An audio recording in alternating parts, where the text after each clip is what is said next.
बिस्मिल्लाहिर्रहमानिर्रहीम अस्सलामुअलैकुम students, this is Atif Ahmed, your physics teacher. प्यारे बच्चों, आज की इस वीडियो में हम डिस्कस करने जा रहे हैं जी इनरिचमेंट ऑफ यूरेनियम। आज का हमारा टॉपिक एग्जाम के पॉइंट ऑफ व्यू से बहुत ही ज़्यादा इम्पॉर्टेंट है, तो बेटा आपने इसे बहुत अच्छे तरीके से अंडरस्टैंड करना है। मैं आपको बिल्कुल सिंपल और आसान तरीके से समझाऊंगा, एक एक चीज़ की लॉजिक रीजन दूंगा ताकि आपके माइंड में कोई भी कंफ्यूजन बाकी ना रहे।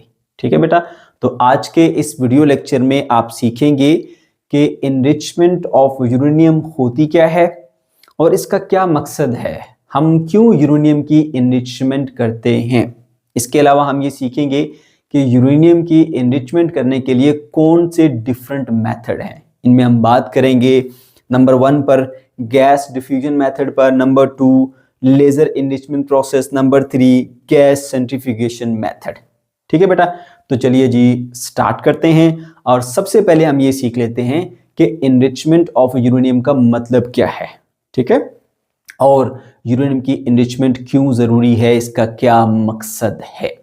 मेरे बच्चों, यूरेनियम एक मेटल है और बहुत ही जबरदस्त किस्म की मेटल है। इससे आप बहुत ज्यादा मिकदार के अंदर एनर्जी हासिल कर सकते हैं। ये हमें मिलती है ज़मीन से, चट्टानों से और समंदर की तह के नीचे भी हमें कहीं से ये मिल सकती है। ठीक है बेटा, अच्छा अब ये जो यूरेनियम है ना, इसके 3 आइसोटोप्स होते हैं।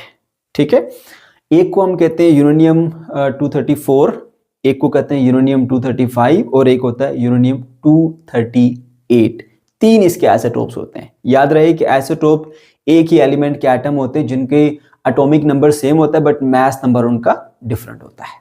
ठीक है, अच्छा अब इन तीनों आइसोटोप्स को जो है ना, वो हम अगर देखें तो सबसे हाई कंसंट्रेशन पाई जाती है यूरेनियम 238 की। वो अबाउट 99.3% मिलता है, यानी जो हम नेचुरली हम जमीन से चट्टानों से यूरेनियम लेके आ रहे हैं ना, उसमें 99.3% यूरेनियम जो होती है उसका वो आइसोटोप है 238 वाला। ठीक है, अच्छा फिर उसमें से जस्ट 0.7% तक जो है वो आपको यूरेनियम 235 मिलती है, और जो यूरेनियम 234 है वो तो ना होने के बराबर है, 0.01% से भी कम मिलेगी आपको। इसलिए हम उसको डिस्कस ही नहीं करते, हम इसके 2 ही मेन जो है वो आइसोटोप लेके चलते हैं, यूरेनियम 238 और यूरेनियम 235। ठीक है, यहां तक बात समझ आ गई। अच्छा मेरे बेटे, यूरेनियम जो है ना वो हम इस्तेमाल कहाँ पे करते हैं। हम न्यूक्लियर रिएक्टर में यूरेनियम को एज अ फ्यूल लेके जाते हैं, वहां पर हम फिशन चेन रिएक्शन कंडक्ट करते हैं, उससे tremendous amount of energy produce होती है जिसको हम डिफरेंट पर्पसेस के लिए इस्तेमाल करते हैं। लाइक अगर आपने वाटर को स्टीम में चेंज करना है, उसको कहीं पे भेजना है, पंप करना है, इसके अलावा आपने इलेक्ट्रिसिटी को प्रोड्यूस करना है या और कोई पर्पज आपका हो सकता है। ठीक है, उसके लिए आप इस एनर्जी को इस्तेमाल करते हैं। इसके अलावा वेपन्स वगैरह बनाने के लिए भी हम इसको इस्तेमाल करते हैं यूरेनियम को। ठीक है बेटा, ओके तो अब इसमें से जो हम इसको हम एज अ फ्यूल यूज कर रहे हैं ना, तो याद रखिएगा इसके जो दोनों आइसोटोप है ना 238 और 235, इसमें से सिर्फ एक यूजफुल है जो कि यूरेनियम 235 है, जो कि न्यूक्लियर फिशन रिएक्शन को कंडक्ट कर सकता है, उसको सस्टेन कर सकता है। ठीक है, इसीलिए हम इसको फिजाइल कहते हैं। ठीक है, और जो दूसरा है यूरेनियम 238, वो न्यूक्लियर फिशन रिएक्शन के लिए सूटेबल नहीं है, यानी फिशन चेन रिएक्शन के लिए सूटेबल नहीं है। ठीक है, अब आप यकीनन ये भी जानना चाहते होंगे कि सर उसके पीछे क्या रीजन है। उसके पीछे रीजन ये है कि जो यूरेनियम 235 का आइसोटोप होता है ना, ठीक है, वो जरा कम स्टेबल होता है। जब उसके ऊपर एक स्लो न्यूट्रॉन की बम्बार्डमेंट की जाती है ना, तो वो आसानी से टूट जाता है। ठीक है, और 2 छोटे न्यूक्लियाई में बदल जाता है, फिशन रिएक्शन हो जाता है और साथ में ज्यादा न्यूट्रॉन प्रोड्यूस करता है। वो न्यूट्रॉन आगे मजीद यूरेनियम एटम के साथ जाकर टकरा के फर्दर फिशन को प्रोड्यूस करते हैं, इसलिए ये ज्यादा सूटेबल होता है for conducting the chain reaction. On the other hand अगर हम बात कर लेते हैं उसकी यूरेनियम 238 की, इसके ऊपर अगर हम यूरेनियम की न्यूट्रॉन की बम्बार्डमेंट करते हैं तो वो उसको एब्जॉर्ब करके प्लूटोनियम में चेंज हो जाता है, जबकि फिशन रिएक्शन को कंडक्ट नहीं करता है। दैट्स व्हाई इन तीनों आइसोटोप्स में से सिर्फ एक यूरेनियम 235 ये ज्यादा यूजफुल होता है। ठीक है, जो कि न्यूक्लियर फिशन रिएक्शन कंडक्ट करता है, जिससे हम ट्रेमेंडस अमाउंट ऑफ एनर्जी हासिल करते हैं।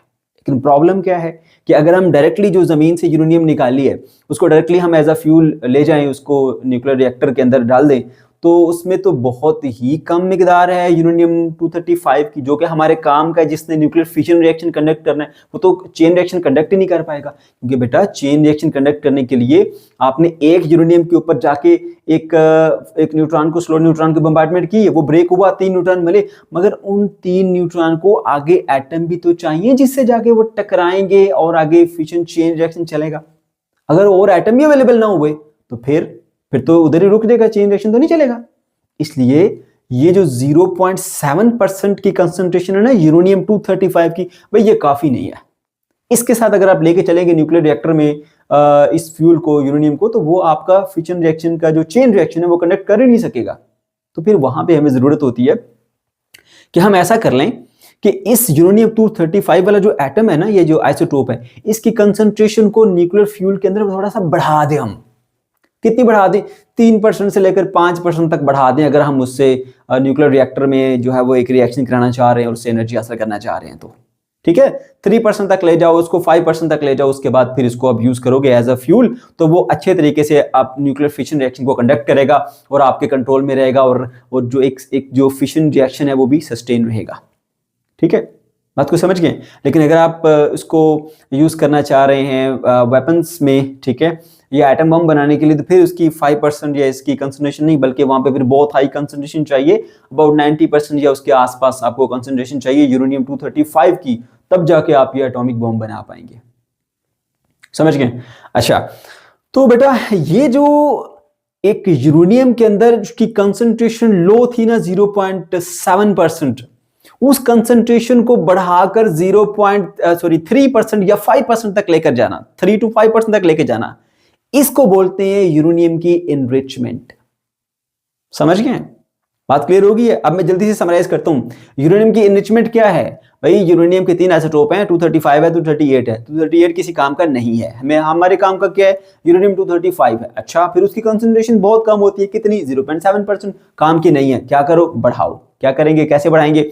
उसकी कंसंट्रेशन को 0.7% से बढ़ाकर ऊपर ले जाओ, 3% तक या 5% तक ले जाओ, अगर आपने उसको इन द न्यूक्लियर रिएक्टर इस्तेमाल करना है। ठीक है, तो इसको हम बोलते हैं एनरिचमेंट ऑफ यूरेनियम। समझ गए?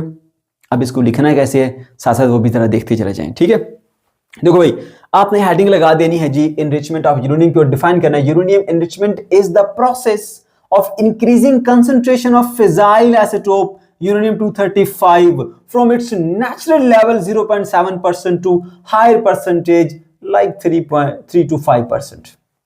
मतलब यूरेनियम की एनरिचमेंट का सादा सा मतलब है कि यूरेनियम की जो कंसंट्रेशन है ना, उसमें यूरेनियम 235 की जो कंसंट्रेशन है एक नेचुरल यूरेनियम के अंदर, वो 0.7% थी, उसकी मिकदार बढ़ाकर 235 की हम ले जाते हैं 3% लेकर 5% तक।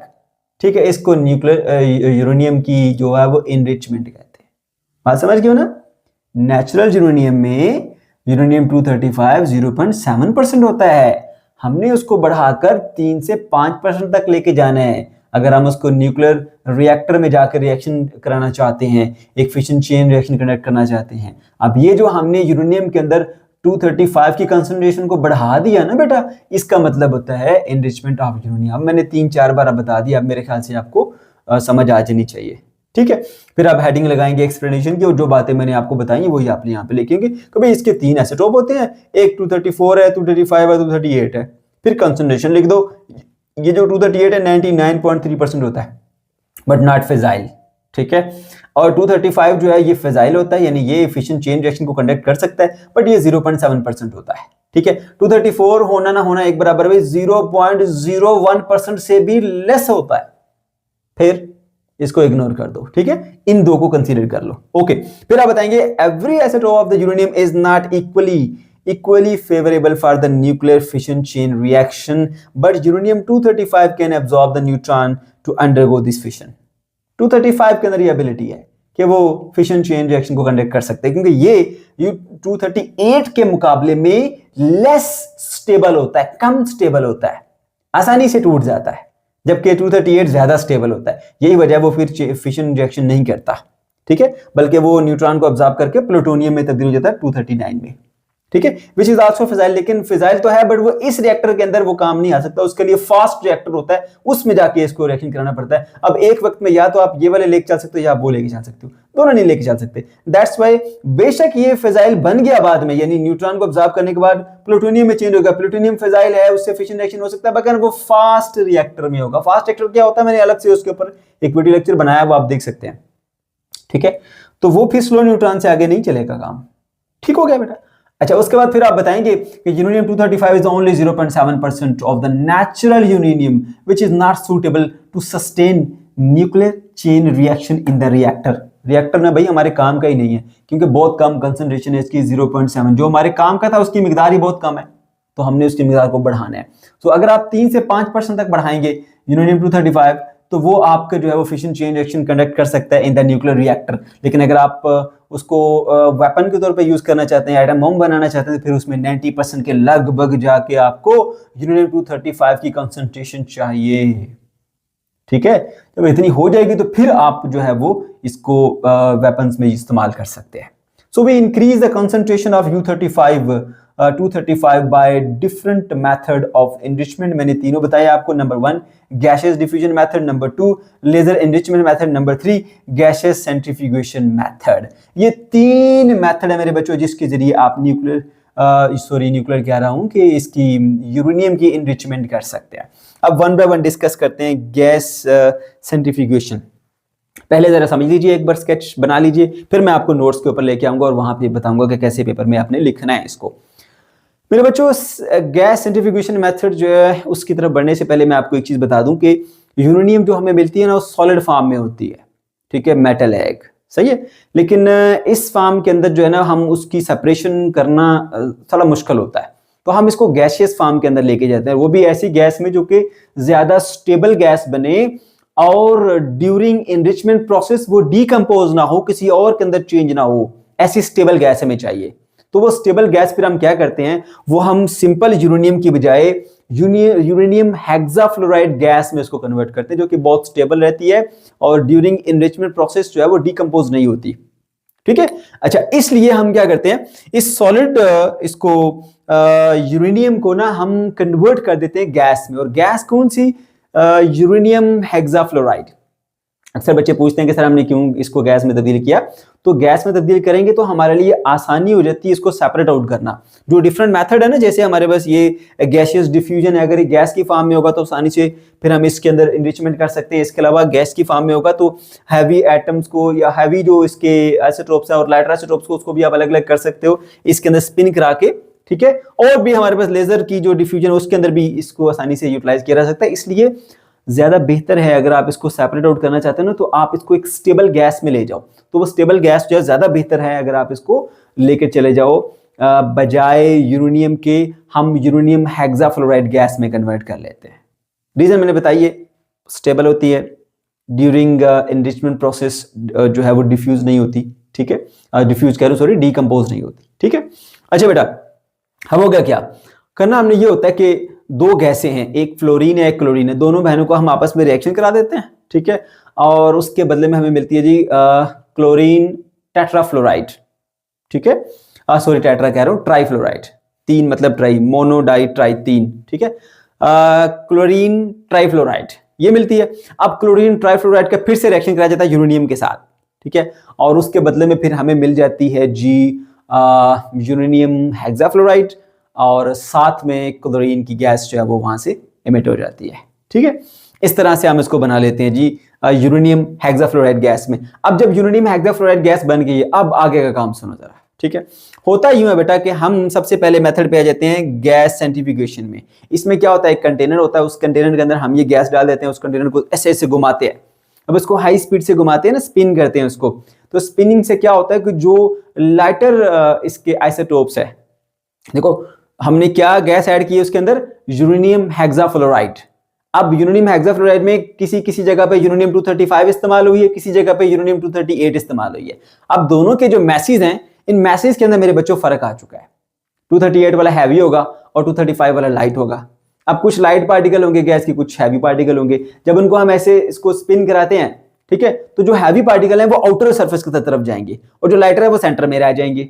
ठीक है, जैसे आप यहाँ पे देख सकते हैं, अब जो सेंटर में आगे लाइटर वाले उनको यहां से फिर निकाल लिया जाता है। उन यूरेनियम एटम के अंदर जो यूरेनियम 235 की कंसंट्रेशन है वो ज्यादा होती है, इस तरह से आप इसको इनरिच कर लेते हो, और जो ज्यादा हैवी वाले होते हैं वो ज्यादा आउटसाइड पे चले जाते हैं, उनको साइड से अलग कर लिया जाता है। ठीक है, अच्छा, इस तरह से हम यूरेनियम की इनरिचमेंट करते हैं। बात समझ गए? क्या किया, यूरेनियम हेक्साफ्लोराइड गैस को डाल दिया इस स्पिनर में, स्पिनर कह लो इसको आप, ठीक है, घुमाया इसको ऐसे। जो हैवी वाले हैं जो यूरेनियम हेक्साफ्लोराइड के वो वाले कह लीजिए पार्टिकल गैस के जिसके अंदर U38 इस्तेमाल हुई है वो हैवी होंगे, और जिसमें U35 इस्तेमाल हुई है वो लाइट वाले सेंटर में रहेंगे, हैवी वाले आउटर एज पे चले जाएंगे। ठीक है, तो लाइट वाले जो सेंटर में आगे वहां से इसको कलेक्ट करके निकाल लिया जाता है, तो वो आपके पास इनरिच हो जाते हैं यूरेनियम 235 के साथ। ठीक है, तो आपने पेपर में लिखना है जी, सबसे पहले हेडिंग लगा के, इन द गैस सेंट्रीफ्यूगेशन, यानी इस गैस सेंट्रीफ्यूगेशन मेथड के अंदर rapid spinning of the centrifuge separate the uranium isotope on the base of mass. ठीक है, ये हमारा वो गैस सेंट्रीफ्यूज है। ठीक है, इसके अंदर यहाँ पे हम यहाँ से सोडियम हेक्साफ्लोराइड गैस को इसमें इंसर्ट करते हैं। ये जो रेड कलर के मैंने दिखाई है ये इंसर्ट होगी, इसमें दोनों हैं, इसमें वो यूरेनियम 235 वाले भी 238 वाले भी। ठीक है, और अभी इनरिच नहीं हुई। उसके बाद फिर हम इसको स्पिन कराते हैं, घुमाते हैं, जो हैवी वाले होते हैं वो साइडों पे चले जाते हैं, लाइट वाले सेंटर में रह जाते हैं। अब जो सेंटर में ज्यादातर जो एटम होंगे वो U35 वाले होंगे, U235 वाले, उसको यहाँ से कलेक्ट कर लिया जाता है, तो वो इनरिच हो जाती है यूरेनियम विद 235। ठीक है, और जो 238 वाले वो यहाँ से इसको बाहर निकाला जाता है, जिसको डिप्लेटेड यूरेनियम कहते हैं। ठीक है, अच्छा, अब उससे पहले सबसे पहला स्टेप आपने ये बताना है कि first uranium hexafluoride gas is formed. कैसे, यूरेनियम का जो है वो मैंने क्या किससे रिएक्शन कराया, क्लोरीन ट्राइफ्लोराइड के साथ। ठीक है, और मैंने बताया क्लोरीन ट्राइफ्लोराइड कैसे बनती है, दो बहनें हैं, एक फ्लोरीन और एक क्लोरीन, दोनों को मिला दिया, मिलाने के बाद क्या बना, क्लोरीन ट्राइफ्लोराइड। फिर क्लोरीन ट्राइफ्लोराइड के दो मॉलिक्यूल यूरेनियम से मिलते हैं, यूरेनियम हेक्साफ्लोराइड, और साथ में क्या बन गया, क्लोरीन गैस उड़ गई, और ये हमारी वो रिक्वायर्ड गैस जो हमें चाहिए थी। ठीक है, जो हमने इसके अंदर भेज दी, इस कंटेनर के अंदर, फिर घुमाया। Motor rotate the case in which uranium hexafluoride is present, जिसके अंदर हमने डाली हुई है ना हेक्साफ्लोराइड, उसको मोटर से रोटेट किया रहता है। Uranium 235 will be in the centre and 238 at the outer walls of the case. वजह क्या है कि 238 जिस हेक्साफ्लोराइड मॉलिक्यूल के अंदर है वो भारी हो जाएगा, जिसमें 235 है वो हल्का होगा। ठीक है, high concentration of U235 is collected from the centre, centre वाले रीजन से उसको कलेक्ट कर लिया जाता है, ये आपकी एनरिच्ड यूरेनियम आ जाती है। इस तरह क्या होता है, अब ये एक कंटेनर है ना, इस तरह बहुत सारे कंटेनर आगे सीरीज में लगे होते हैं। इसी तरह का एक और सेटअप, यहां से निकाला, फिर दूसरे में डाला, फिर उसमें घुमाएंगे, उसमें घुमा के फिर उसमें से भी U235 सेंटर में रह जाएंगे, बाकी जो 238 वाले साइडों पे चले जाएंगे, फिर उससे निकाला, फिर अगले कंटेनर में डाला। इस तरह सीरीज चल रही होती है किस तरह से। ठीक है, और यूरेनियम को हम एनरिच करते जा रहे हैं, थोड़ी कंसंट्रेशन बढ़ती जा रही है, U35 की बढ़ती जा रही है। फिर करते करते हमें जो भी अवेलेबल या जो भी हमें चाहिए होती है उसको हम हासिल कर लेते हैं। ठीक है, अच्छा, ये एक तरीका हो गया। उसके बाद नंबर 2 मेथड जो है ना मेरे बच्चों, वो है जी हमारे पास गैस डिफ्यूजन मेथड। ये बड़ा आसान है। यही जो आपने गैस बनाई है ना, ये वाली uranium hexafluoride gas, uranium hexafluoride gas को ना एक क्यों कह लीजिए मेम्ब्रेन से पास किया जाता है। ठीक है, अच्छा, अब उस मेम्ब्रेन में ये किया रहता है कि ये देखिए, जैसे मैंने यहाँ पर दिखाया, ये आपको नजर आ रहा है, एक सिलेंडर ये, उसके अंदर एक ये सिलेंडर है, इसके अंदर एक जो है ना वो एक कह लें एक सुराख है जहां से ये मॉलिक्यूल्स बाहर आ सकते हैं ये यूरेनियम हेक्साफ्लोराइड गैस के।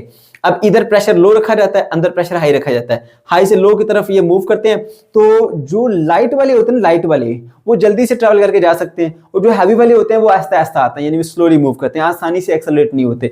तो इस तरह से जब तेजी से यहाँ से यूरेनियम हेक्साफ्लोराइड गैस को इन किया रहता है और नीचे प्रेशर लो और अंदर प्रेशर हाई किया रहता है, तो जो हल्के वाले पार्टिकल्स है वो जल्दी बाहर आ जाएंगे, और जो भारी वाले हैं वो उनको आने में थोड़ा सा टाइम लग जाएगा, यानी वो पीछे रह जाएंगे। तो जो जल्दी जल्दी बाहर आ गए लाइट वाले, उनको यहाँ से कलेक्ट कर लिया जाता है, तो वो हमारे पास हल्के वाले हैं 235, भारी वाले हैं जिसमें U38 इस्तेमाल हुआ है। तो इस तरह से यहां पर आपको इनरिच जो है वो यूरेनियम मिल जाती है, जिसमें यूरेनियम 235 की कंसंट्रेशन हाई होती है।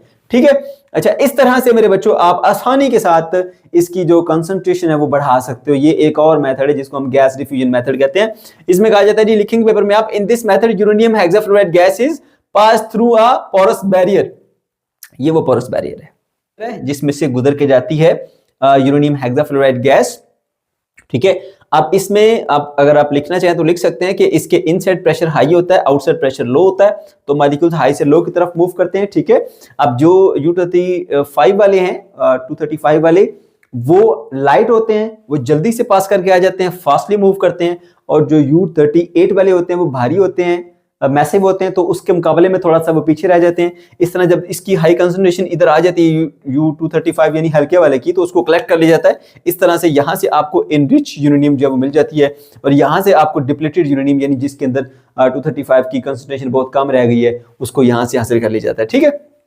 अच्छा जी, फिर आप लिखेंगे uranium lighter uranium 235 pass easily than the heavier and this gradually increase the U235 concentration, और यूरेनियम इनरिच हो जाती है। ठीक है।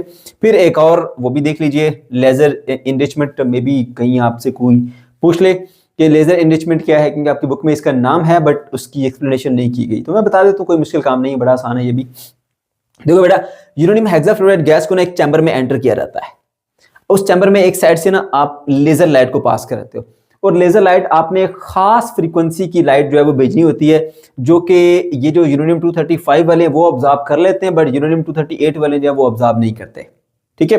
अब यूरेनियम 235 वाले जैसे ही उसको ऑब्जॉर्व करेंगे ना, तो उनके इलेक्ट्रॉन वो एनर्जी ऑब्जॉर्व करेंगे, और इतनी इनफ एनर्जी होती है कि उसमें से इलेक्ट्रॉन को वो रिमूव कर देते हैं। जैसे इलेक्ट्रॉन उसमें से निकल जाएगा तो वो आयोनाइज हो जाएगा, यानी उस पर पॉजिटिव चार्ज आ जाएगा। जब उस पर पॉजिटिव चार्ज आ जाता ना, तो फिर चाहे आप इलेक्ट्रिक फील्ड का इस्तेमाल कर लो, चाहे आप मैग्नेटिक फील्ड का इस्तेमाल कर लो, इस चार्ज पार्टिकल को ना इस तरफ को जाने यानी इस जिस बात पे वो मूव कर रहा है उससे आप उसको डिट्रैक्ट करके एक तरफ निकाल देते हो। ठीक है। जैसे आप देख सकते हैं, ये बड़े बड़े हैं, एक छोटे छोटे डार्ट्स भी हैं, एक बड़े बड़े डार्ट्स भी हैं। छोटे डार्ट्स U35 को शो कर रहे हैं, और जो बड़े वाले डार्ट हैं वो यूरेनियम 238 को शो कर रहे हैं। ठीक है, समझाने के लिए वैसे बता रहा हूँ। ठीक है।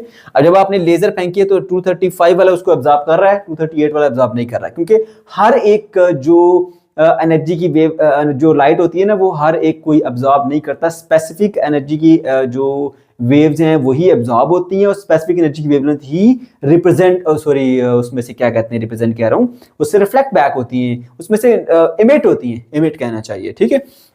तो इसलिए यहां से एक खास फ्रीक्वेंसी की लाइट भेजी जाती है जो सिर्फ यही अब्जॉर्ब करता है। जब वो अब्जॉर्ब करेगा, उसका इलेक्ट्रॉन निकल गया, वो आयोनाइज हो गया। जब वो चार्ज पार्टिकल बन गया, तो आपको पता होना चाहिए कि moving charge particle electric field या मैग्नेटिक फील्ड के अंदर जो है वो एक डिफ्लेक्शन शो करता है, यानी वो उसके ऊपर एक फोर्स अप्लाई होती है जो उसको टर्न कर देती है, एक साइड की तरफ बेंड कर देती है। तो ये मूव करता हुआ जब पार्टिकल आएगा, लेजर ने उसको आयन बना दिया, मूविंग चार्ज इस इलेक्ट्रिक फील्ड या मैग्नेटिक फील्ड में आएगा तो वो एक तरफ को बेंड कर जाएगा। ठीक है। तो इस तरह से हम एक तरफ उसकी यूरेनियम 235 की कंसंट्रेशन जो है वो हासिल कर लेंगे। ये सिंपल सा मेथड है, समझ गए। अब यहां पे देखो, laser of the specific wavelength only excite U35 atoms and ionise them. ठीक है, खास किस्म की वेवलेंथ इस्तेमाल की है जो सिर्फ 235 को आयोनाइज कर रही है। आयोनाइज करने का मतलब एटम से इलेक्ट्रॉन छीन लिया, एटम पर पॉजिटिव चार्ज आ गया, अब वो आयन बन गया। अब चार्ज पार्टिकल को फिर क्या किया जाता है, these ions are separated using electric और मैग्नेटिक फील्ड। अब या आप इलेक्ट्रिक फील्ड यूज कर लो या आप मैग्नेटिक फील्ड यूज कर लो, क्योंकि दोनों के अंदर एक मूविंग चार्ज जो है वो एक फोर्स एक्सपीरियंस करता है और वो अपने पाथ से डिफ्लेक्ट हो जाता है। ठीक है, इलेक्ट्रिक और magnetic field and uranium enrichment is achieved. इस तरह से आप यूरेनियम की एनरिचमेंट को अचीव कर सकते हो कि बहुत सारे जा रहे थे मिक्स होके, जो आपके काम के थे आपने उनको हिट करके आयोनाइज करके एक तरफ को बेंड कर दिया। अब एक तरफ को आपको U35 की कंसंट्रेशन मिलती चली जाएगी। ठीक है, और जो यहाँ पर 238 है वो यहाँ पे इधर आती जाएगी। ठीक है, इस तरह से आप लेजर एनरिचमेंट का प्रोसेस भी कर सकते हैं। बेटा आप ये क्योंकि आपकी बेसिक है तो ज्यादा डेप्थ में नहीं जा रहे, बस आपको एक आइडिया दिया जा रहा है कि किस किस तरीके से आप जो है वो यूरेनियम की एनरिचमेंट कर सकते हैं। बाकी आप आगे जाएंगे तो फिर उसी हवाले से उसकी डिटेल्स भी फिर बढ़ती चली जाएंगी। ठीक है, उम्मीद करता हूं कि आज का जो लेक्चर है आपको समझ आ गया होगा। अगर आपको कोई कंफ्यूजन है या किसी किस्म का कोई प्रॉब्लम है तो कमेंट सेक्शन के अंदर आप जरूर पूछ सकते हैं। वीडियो अगर आपको अच्छी लगी है तो लाजमी से लाइक कीजिएगा, अपने दोस्तों के साथ शेयर कीजिएगा, और अगर अभी तक हमारा चैनल सब्सक्राइब नहीं किया तो भाई ये इसको लाजमी से सब्सक्राइब कर लीजिए। मिलते हैं नेक्स्ट वीडियो में। अल्लाह हाफिज़।